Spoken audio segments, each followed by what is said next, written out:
હતું. હવે આપણે જોઈશું અર્થ ક્રિએશન સમયકાળ 3.54 બિલિયન યર્સનો છે, જે પેલી જોઈ કેરા તરીકે ઓળખવામાં આવે છે. આની અંદર 6 પીરિયડ છે, પરંતુ ફર્સ્ટ પીરિયડ કેમ્બ્રિયન પીરિયડ છે. કેમ્બ્રિયન પીરિયડમાં સર્વપ્રથમ જીવો પેદા થયા હતા પૃથ્વી ઉપર. બરાબર.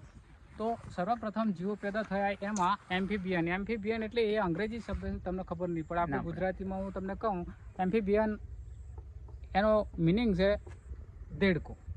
સર્વપ્રથમ પૃથ્વી પર જીવ પેદા થયો હોય તો દેડકો, જે પાણીમાં પણ રહેતો હતો અને જમીન ઉપર પણ રહેતો હતો. તો આ સમયકાળ વખતે જેથી કઈ જીવો પેદા થયા એ નાશ પામ્યા. ત્યાર પછી ફરીથી પૃથ્વી પર આવા જીવો પેદા થયા, એ પણ નાશ પામ્યા. અને ત્યાર પછીનો બીજો એક યુગ આવે છે મેસોઝોઇક એરા.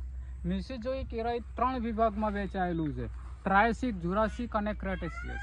તો ટ્રાયસિક પીરિયડમાં ડાયનાસોરની ઉત્પત્તિ થાય છે. જુરાસિક પીરિયડમાં ડાયનાસોરનો વિકાસ થાય છે, અને વિકાસ થતાં આ ડાયનાસોર સમગ્ર દુનિયામાં રહે છે. આ સમયે પૃથ્વીનો એક જ ભૂભાગ હતો, જેને અંગ્રેજીમાં કહેવાય છે કે એની વન લેન્ડ માસ પેન્જિયા નામે એક જ ભૂભાગ હતો, અને એ સમયે ડાયનાસોર આખી દુનિયામાં રહેતા હતા.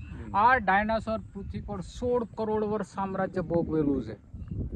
ત્યાર પછીનો ક્રેટાશિયસ પીરિયડ આવે છે. ક્રેટાશિયસ પીરિયડના અંતિમ ભાગમાં ડાયનાસોરનો અંત આવી જાય છે. હવે કેમ અંત આવે છે તમે જાણતા હોય તો કહેશો? ના, નહીં જાણતા. તમે નથી જાણતા. તો ક્રેટાશિયસ પીરિયડમાં એક એવી મહાન ઘટના પૃથ્વી સાથે બને છે કે જે આકાશમાંથી ખરતો તારો, જેને આપણે ઉલ્કા કહેતા હોય છે, આવો ખરતો તારો પૃથ્વીની સાથે ટકરાય છે અને પૃથ્વીને બ્લાસ્ટ કરી નાખે છે. જ્યારે એ પૃથ્વી સાથે ટકરાયો ત્યારે એનું જે ટેમ્પરેચર હતું એ 32,000 હતું, જેના કારણે આખી દુનિયા હીટ થઈ ગઈ, અને આના જ કારણે સમગ્ર જીવસૃષ્ટિ નાશ પામી ગઈ. હવે આ જે તારો ટકરાયો ત્યારે એની જે સ્પીડ હતી 1 સેકન્ડમાં 26 કિલોમીટરની ગતિથી પૃથ્વી સાથે ટકરાયેલો, અને એ પૃથ્વીના પેટાળમાં 25 કિલોમીટર સુધી ઊંડાઈએ પહોંચી ગયેલો છે. હવે આનું લોકેશન આપણે જોઈશું તો એ અમેરિકામાં આવેલું છે મેક્સિકો ગુલ્ફ, જે આખું લોકેશન છે ચિક્સુક્લબ ક્રેટર.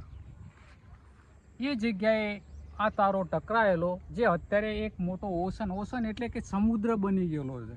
આખો ખાડો પડી ગયો છે. આખો ખાડો પડી ગયેલો છે. તો એ આની જગ્યા છે, અને આના જ કારણે પૃથ્વી ઉપર લાખો વર્ષો સુધી અંધારપટ છવાઈ જાય છે, અને આના જ કારણે એ સમયે સમગ્ર જીવસૃષ્ટિનો નાશ થઈ જાય છે.